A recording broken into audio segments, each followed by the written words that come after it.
네, 2학년 학생 여러분 안녕하세요. 저는 교육 실습을 나온 교생 최은지라고 합니다.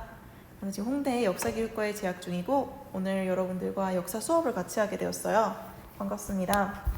네, 코로나 때문에 직접 만나지 못하고 이렇게 비대면으로 온라인 수업을 진행하게 되어서 정말 아쉽고 여러분들도 행사도 취소되고 친구들과 전처럼 놀지도 못하고 뭐 이것저것 코로나 때문에 아쉬운 점이 한두 가지가 아닐 거라고 생각하는데 빨리 코로나가 종식됐으면 좋겠네요. 네, 이번 시간에는 여기 앞에 나와 있다시피 발해가 건국하여 남북국을 이루다 라는 것을 배울 것인데 발해에 대해서 배울 예정이에요. 우리 보통 우리나라 역사하면 고조선 삼국시대, 통일신라시대, 고려시대, 조선시대 이런 부분들이 생각나실 텐데 발해는 아무래도 좀 생소하죠. 오늘 그 생소한 부분들을 선생님이 채워줄 겁니다. 네, 여러분에게 도움이 되셨으면 하고요. 수업에 들어가기 앞서서 선생님이 동영상을 준비했는데 동영상을 잠깐 먼저 봅시다. 동북공정이 뭔지 혹시 좀 들어보신 기억 나세요? 그거 제 기억에는 몇 년 전에 저 대학생 때였던 것 같은데 특히 고구려나 이제 동북이잖아요. 그 위치가 중국의 동북 지역의 역사를 뭐 이제 중국의 역사를 편입시킨다라고만 들었었는데 저는 좀 끝난 얘기인 줄 알았어요. 그게 제가 알기로 2002년에 시작을 해가지고 오, 맞습니다. 한 5년 동안 원래 완성시키겠다 목적이었는데 그게 아마 지금까지 계속 이어지는 걸로 제가 알고 있거든요. 이 동북공정이라 했을 때 동북이라는 개념은요. 중국의 동북 지역이에요. 중국이 지도가 어떻게 그려지는지 설명할 때 닭의 머리 부분, 닭의 날개 부분, 몸통 부분으로 중국 그 공간 대륙을 설명하는데 이 머리 부분에 해당하는 이 부분, 중국의 동북에 있다고 해서 동북 지역이라고 해요. 동북 삼성이라고 해서 요녕성, 길림성, 흑룡강성, 공정이라는 말은 프로젝트라는 영어를 번역한 건데 동북 지역에 대한 학술 연구 용역. 이게 뭐냐면 알고 봤더니 저 지역이 아주 옛날부터 중국의 역사 영토였다라는 걸 입증하는 겁니다. 이제 예의주시할 것이 중국의 그 만만디 전략입니다. 만만디죠. 천천히. 그냥 천천히 여유롭게. 그러니까 이제 우리의 장점은 순발력과 즉각 대응하는 능력. 그래서 우리랑 안 맞는 것 같아요. 근데 우리는 안타깝게도 금방 까먹는 경우가 왕왕 있죠. 맞아요. 네? 그 문제를 중국이 파악을 한 거예요. 쟤네 알았어. 좀 놔둬볼까? 이게 2002년에서 2007년까지 5년 학술 프로젝트가 됐고 우리나라에서 정식으로 항의하고 문제 제기를 하고 했더니 중국에서 알았다. 중앙정부가 지방정부에서 한 일들이니까 그걸 못하게 하겠다라고 구두 약속으로 외교부 부부장이 와서 확약을 했는데 약속은 했죠. 그런데 4년 뒤에 2011년 발해와 관련된 다큐를 만들면서 완벽하게 그걸 다 뒤집고 발해는 중국의 지방정부고 말갈족의 역사고 뭐 이런 식의 얘기로만 점철하면서 고구려의 이야기 내용을 싹 제거하고 있습니다.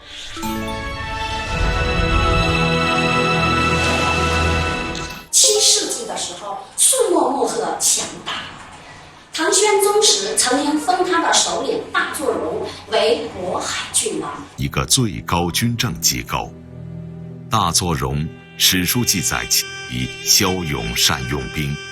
这位在政治、军事和外交上都具备出色才华的部族首领，从这一刻起，正式向大唐帝国每年遣使朝。 아니 이건 너무 말도 안 돼. 발해는 당나라의 군정기구이자 지방정권이라고 얘기를 하고 있습니다. 군정기구라는 건 뭐냐면 당에 의해서 설치된 어쩌면 군사기구, 그게 조금 발전해서 지방정권으로 확대된 더 확실한 중국의 역사 영역이다라고 하고 있습니다. 이게 지금 오히려 상당히 우리를 위협하고 있어요. 적어도 고구려 문제에 대해서는 여러분이 아시는 것처럼 적극적으로 우리가 방어를 했기 때문에 더 이상 뭐 대응할 방법이 없어요. 그런데도 불구하고 얘네들이 다음 상황을 연결짓기 위해선 뭔가 약간 우리한테 취약할 수 있다는 요소가 있겠죠. 그걸 찾아보니까 발해에서 발견한 거예요. 여러분 영상 보고 오셨나요? 자, 그럼 발해사를 우리는 왜 배워야 할까요? 그냥 교과서에 나와 있으니까? 영상을 보셨으면 아시겠지만 사실 이게 되게 무서운 거예요. 이 동북공정 관련 내용이 작년에 방송된 거거든요. 근데 아까 여기서 1차 동북공정이 2002년부터 2007년까지 진행됐다고 했었잖아요. 그럼 여러분들이 태어나기 전부터 진짜 오래전부터 시작된 거죠. 무슨 뜻이냐면 동북공정이 끝나지 않고 계속되고 있다는 거예요. 영상에서 언급된 그 만만디 전략처럼 조용히 그리고 천천히 계속되고 있는 거죠. 근데 이걸 중요하게 생각하는 사람이 몇이나 될까요? 여러분들은 평소에 역사가 빼앗길 수 있다는 점에 대해 생각하면서 사시나요? 아니죠. 중국의 인구가 오피셜리 14억 정도 된대요. 물론 더 많을 수도 있긴 해요. 근데 그 14억 명이 어렸을 때부터 왜곡된 역사를 배워서 그 왜곡된 잘못된 역사를 주장한다면 어떻게 될까요? 아니면 그냥 단순히 여러분들의 중국인 친구가 발해사에 대해 잘못된 질문을 한다면 여러분은 제대로 대답해 줄 수 있나요? 네, 대답을 못하는 그런 일이 발생하지 않기 위해서 우리가 정확하게 그리고 제대로 아는 것이 중요하겠죠? 네. 오늘 학습 목표는 이렇게 두 가지인데, 첫 번째, 발해의 성립 과정과 발전 모습에 대해 설명할 수 있고, 두 번째, 발해의 문화적 특징을 파악하고 정리할 수 있는 게 우리의 오늘의 학습 목표예요. 이 두 학습 목표와 발해사의 중요성에 대해 염두에 두시면서 열심히 수업 들으시면 되고요. 이제 본격적으로 수업 들어가 볼게요. 여러분은 교과서 97쪽 같이 보시면 돼요. 여러분, 이전에 고구려가 어떻게 멸망하였죠? 네, 내부 분열이 발생하고 나당연합의 공격으로 멸망하였죠. 고구려의 멸망 이후 나라를 잃어버린 고구려 유민들을 당나라가 서쪽, 즉 당나라로 이주시켜요. 이주라는 말 때문에 좋아 보일 수도 있겠지만 사실 잡아간 거나 다름없죠. 당시 고구려인들이 당나라에 갔을 때 거기에는 거란족들이 노예 취급을 받으면서 살아가고 있었어요. 잡혀간 고구려인들은 이 거란족들처럼 억압받으면서 다시 고구려를 일으키려고 눈치도 보고 존중하면서 버텨냅니다. 이렇게 한 30여 년을 살아가다가 거란족이 우리는 이제 노예 생활 이제 더 이상 못 해먹겠다고 반란을 일으켜요. 나라에 반란이 일어나니까 사회가 당연히 혼란스러웠겠죠. 그래서 당연히 고구려에 대한 감시로 느슨해졌을 거고, 이때다 싶었던 고구려의 장수였던 대주영이 말가린들과 힘을 합쳐서 당에 대항하면서 만주로 이동합니다. 그래서 대주영은 추격해오는 당부를 격파하면서 지린성 동모산 근처에 도읍을 정하고 698년에 발해를 건국했어요. 여기가 동모산이 여기예요. 이렇게 동쪽으로 이렇게 와서 동모산에 발해를 건국했어요.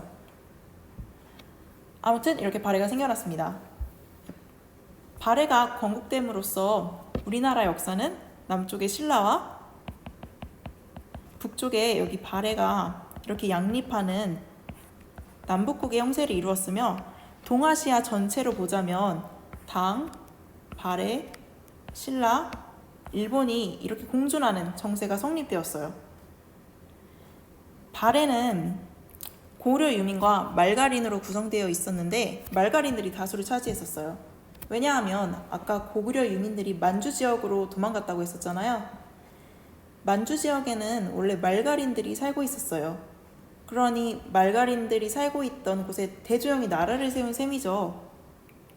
그러니 당연하게 말가린들의 인구가 더 많을 수밖에 없었던 거예요.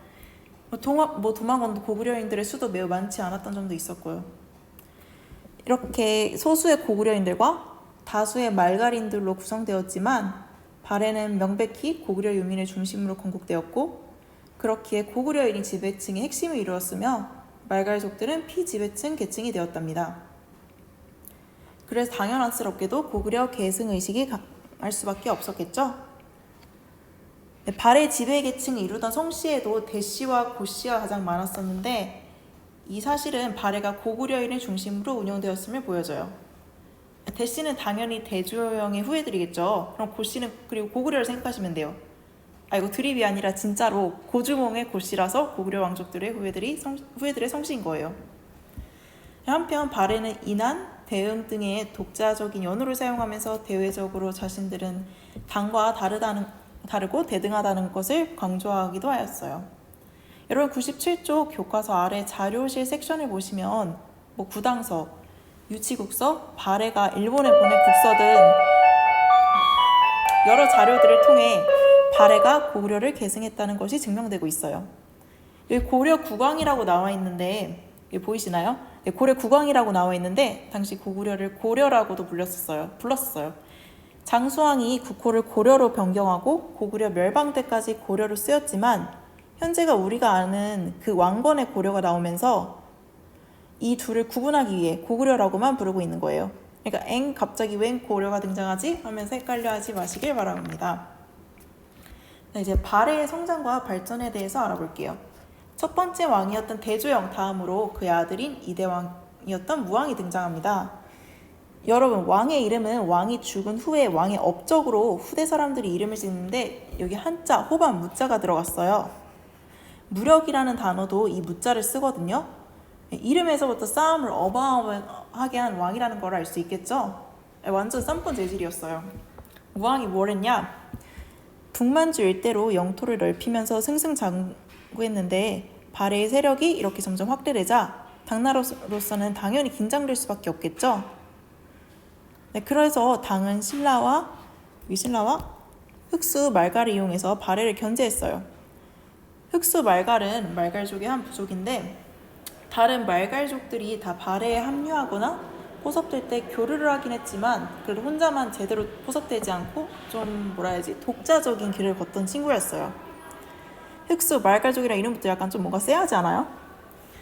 네, 흑수 말갈족은 당나라와 손을 잡고 발해의 후방을 위협하는 행보를 걷기 시작해요.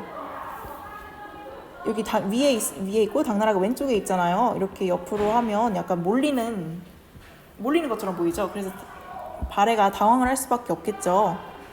그래서 무왕은 당의 상둥망도를 먼저 공격해버려요.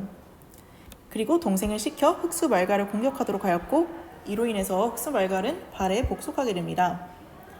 교과서에 흑수 말갈을 언급했지만 기본적으로 발해의 적대 관계는 그래서 당나라와 신라라고 보시면 돼요. 당나라와 신라와는 전부터 트러블이 있었죠. 이 둘 나당연합이 고구려를 멸망시킨 1등 공신들이잖아요. 그러니까 발해와 당연히 사이가 안 좋겠죠.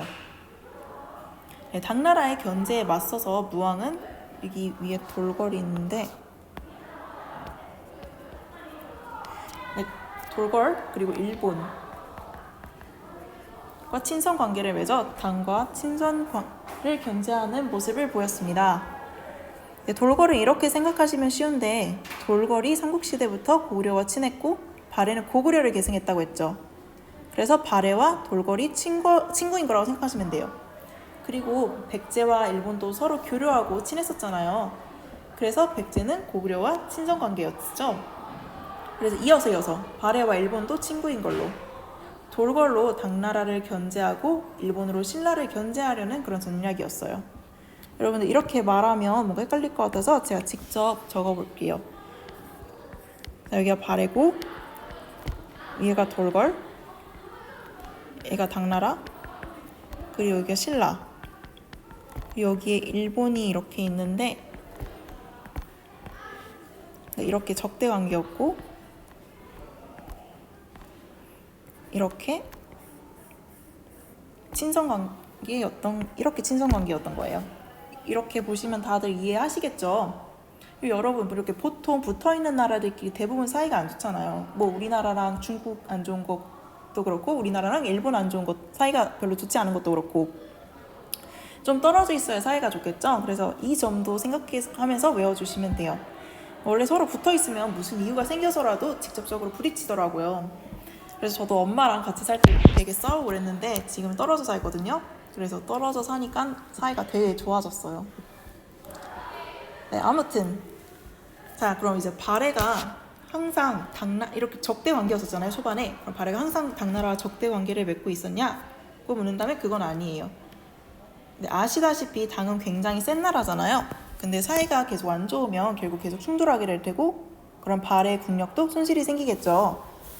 당이 아무리 마음에 안 들어도 싸워봤자 좋을 게 없는 관계였어요. 그래서 당과 초반에는 적대 관계였지만 무왕 다음이었던 3대 왕이 문왕 때 친선 관계를 맺어 문물도 받아들이고 당나라의 유학생도 파견하는 등 좋은 관계를 유지하기 시작했어요. 여기 문왕의 문자가 그럴문, 황문문 뭐 그런 뜻의 한자인데 종이 울리네요.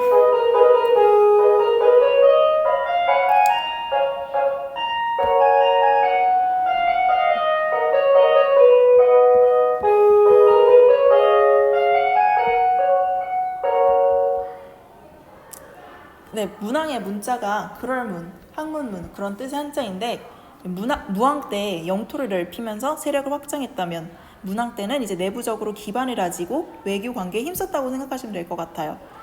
수도도 상경으로 옮기고 지도가 네, 상경은 여기 그 동모산의 위쪽에 있어요. 위쪽에 있었는데 이제 동모산 근처에 도읍을 정하 발을 건국했다고 했잖아요. 그 기준으로 위에 있는 게 상경이에요. 위상자를 써서. 네, 동모산이 그리고 중심이라서 이를 중경이라 부르고 이제 위에는 상경, 왼쪽은 서경, 오른쪽은 동경, 아래는 남경 이렇게 해서 전체 5개라 5경이라 부르는데 이 부분에 대해서는 나중에 선생님이 더 자세히 알려줄게요. 아무튼 이렇게 왕권 강화를 위해 수도를 상경으로 옮기고 당나라와 교류하기 시작하였듯이 이 시기에는 신라와도 교류하기 시작합니다. 얼마나 활발하게 했냐면 신라도라는 교통로까지 개설을 했었어요. 이렇게 왕들이 세력도 확장시키고 내부를 잘 다지자 10대 왕인 선왕 때 전성기가 찾아옵니다. 이때가 9세기 전반인데 얼마나 잘 나갔냐면 옛 고구려 땅을 대부분 되찾은 데다가 중국이 바다 동쪽에 융성한 나라라는 뜻의 해동성국이라는 별명을 붙여줬을 정도였어요. 네, 근데 이렇게 계속 잘 나갔으면 아주 좋았겠죠. 하지만 안타깝게도 선왕 이후 9세기 말에는 귀족들의 권력 다툼으로 국력이 크게 악화되었고 노예였던 거란족 앞에서 말했던 거 다들 기억하시죠? 어느덧 세력을 성장한 거란족의 침략을 받아 926년에 발해가 멸망하게 됩니다. 이후 유민들이 발해 운동이다 뭐다 이렇게 노력을 하였으나 실패하고 왕족을 포함해서 많이들 고려로 망명했었어요.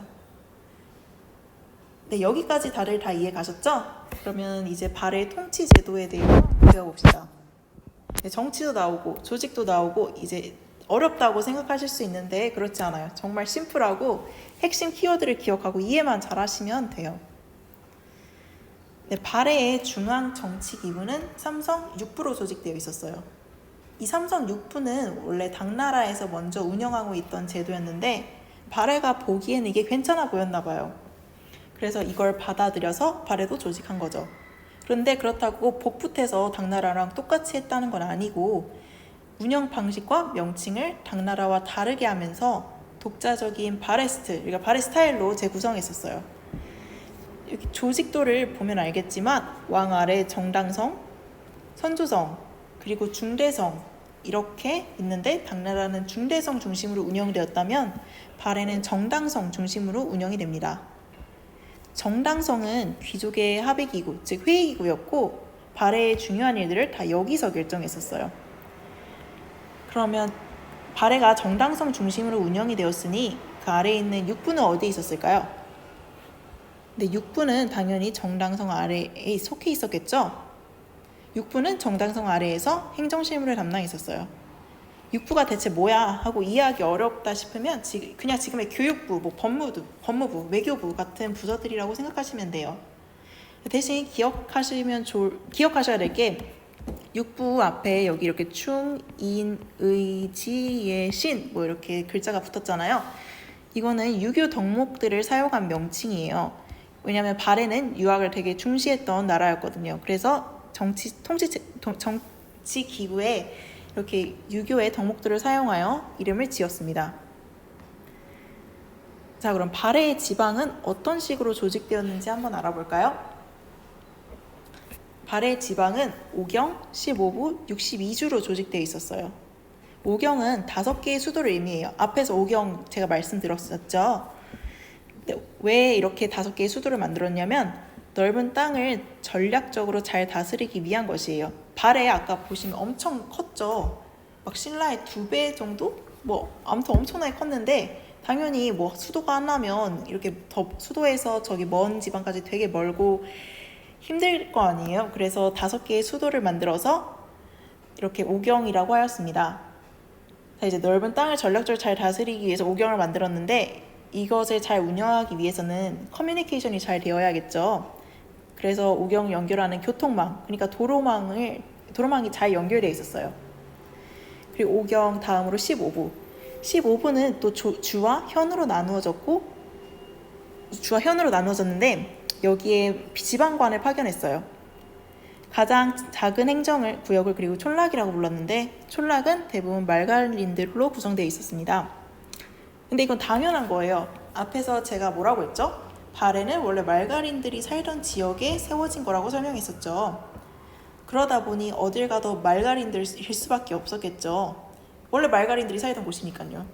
그래서 효과적인 통치를 위하여 토착 세력인 말갈 수령이 촌락을 다스리게 해서 말가린들이 말을 잘 듣게 하는 목적 겸 고구려인과 말가린의 조화를 이루게 하려고 하였습니다. 자, 여기까지 통치체제에 대해서 배웠고요. 우리 이렇게 많이 배웠는데 다들 기억하시죠? 다들 기억하실 거라고 생각하고 이제 마지막인 발해의 문화에 대해서 배울게요. 발해의 문화는 앞에 통치체제에 대해 배운 것처럼 문화사 부분이라 이렇게 뭐다 외워야 돼서 힘들 거라고 생각할 수도 있겠지만 너무 부담 가지지 않았으면 좋겠어요.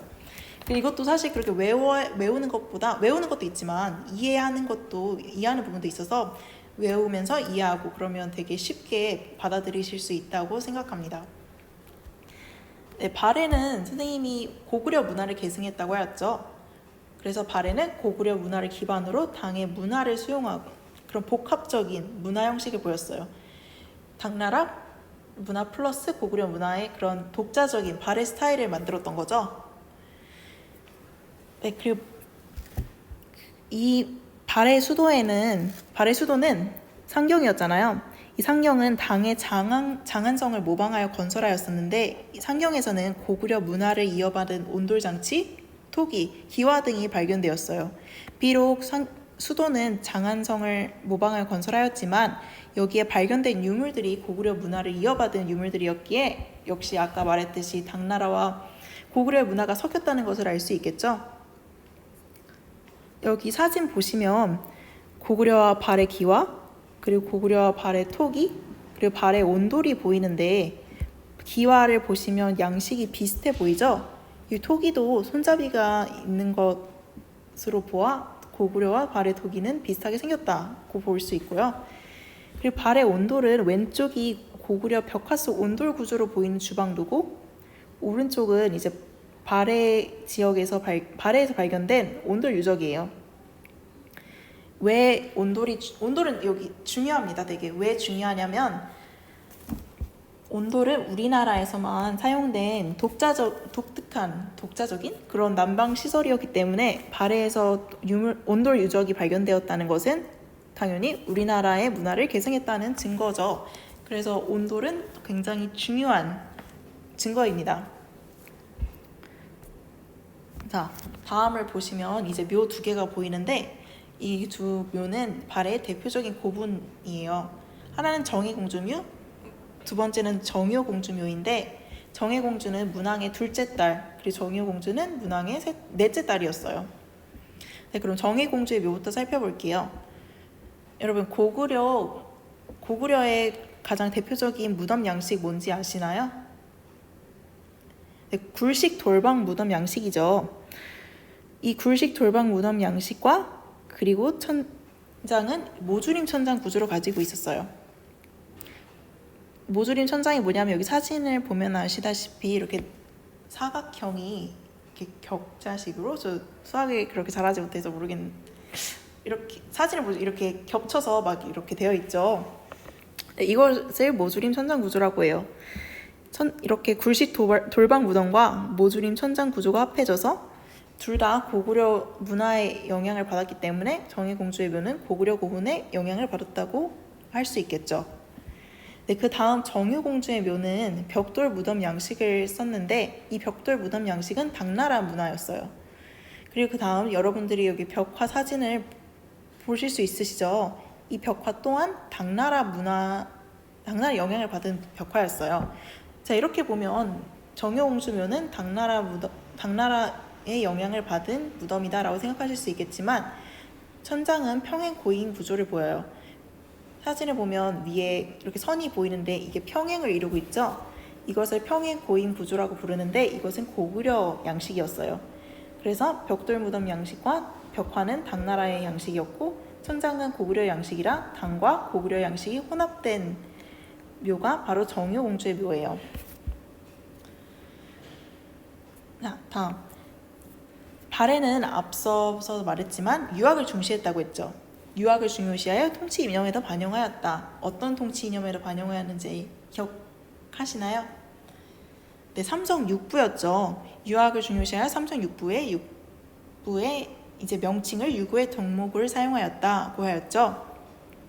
그리고 유교를 중요시하여 유교 교육기관인 주자감도 설치했었어요. 그리고 많은 바레인들이 당나라에 유학을 가서 빈곤과에 합격하여 뛰어난 바레인들의 실력을 보여줬습니다. 빈곤과가 뭐냐면 당나라, 즉 중국에서 주최했던 외국인들을 상대로 한 시험이었어요. 여기서 합격하면서 바레인들이 우리 이렇게 똑똑하다라는 것을 보여준 거죠. 그리고 일본과 교류를 하면서 일본의 사절단으로 건너간 바레인들은 바레의 높은 한문학 수준을 보여주기도 하였습니다. 이렇게 바레의 문화까지 오늘 우리가 배워야 할 내용은 다 배웠어요. 다 기억하세요? 오늘 배운 거? 많은 걸 배웠는데 앞에서 다룬 내용들을 다 기억 못할까봐 선생님이 복습할 겸 문제 몇 개를 준비했으니까 이 문제들을 혼자 풀어보면서 내가 어느 부분을 기억하고 어느 부분을 기억하지 못하는지 다시 한번 리마인드 해보는 시간을 가져보도록 해요. 네, 첫 번째 문제는 다음 문제를 읽고 옳은 답을 구하는 건데 다음 중 바레를 구성하고 있던 주요 구성원들을 고르는 거예요. 네, 정답은 1번하고 4번이겠죠? 고구려 유민과 말가린. 대조영이 고구려 유민들을 이끌고 동모산으로 가서 말가린과 함께 바레를 건국하였었죠. 네, 다음 문제는 이제 바레는 땡왕 때 중국으로부터 바다 동쪽의 융성한 나라라는 뜻의 뭐뭐라고 불렸다. 네, 바레는 선왕 때 중국으로부터 바다 동쪽의 융성한 나라라는 뜻의 해동성국이라고 불렸죠. 선왕 때가 9세기 전반대로 바레가 전성기를 맞이한 시기여서 중국이 바레를 보고 아 정말 대단하다라는 평을 생각하고 바다 동쪽의 융성한 나라라는 뜻의 해동성국이라고 불렀었죠. 네, 다음 OX 퀴즈인데 당나라가 흑수 말가를 이용해 바레를 견제하자 이에 무왕은 산둥지방을 먼저 공격하였다. 정답 O일까요? X일까요? 네, O죠. 이제 흑수말갈이 당나라의 4대 성향을 보이면서 당나라가 흑수말갈과 손을 잡고 이제 바레를 위협하자 바레는 위기감을 느끼고 산둥반도를 먼저 쳐버렸죠. 우리나라는 주로 공격을 당하는 입장에다가 이렇게 공격을 한 경우는 별로 없어서 기억에 잘 남으실 거라고 생각을 해요. 네, 마지막 문제. 이것도 OX 퀴즈인데 바레의 중앙 정치 제도는 삼성 육부로 조직되었으며 육부의 명칭은 불교의 교리를 사용하였다. 정답 O일까요? X일까요? 당연히 X죠. 바레는 뭐를 중시했다고 했죠? 네, 바레는 유학을 중시했다고 했죠. 그래서 불교의 교리가 아니라 육부의 명칭은 유교의 덕목에서 명칭을 땄다고 했죠. 네, 여기까지가 우리 복습하는 내용이었고 진짜 오늘 할 거 다 했어요. 그리고 여러분 이제 수고 정말 많았고 다음 시간에는 바레를 끝냈으니 이제 저번에 배웠던 신라와 오늘 배웠던 바레의 내용을 합쳐서 이제 그 더 나아간 남북국의 성립과 발전에 대해 배우고 그리고 남북국의 대외교류에 대해서 배울 거예요. 오늘 여러분 정말 수고 많았고 이제 다음 시간에 더 열심히 들으시길 바랄게요. 감사합니다.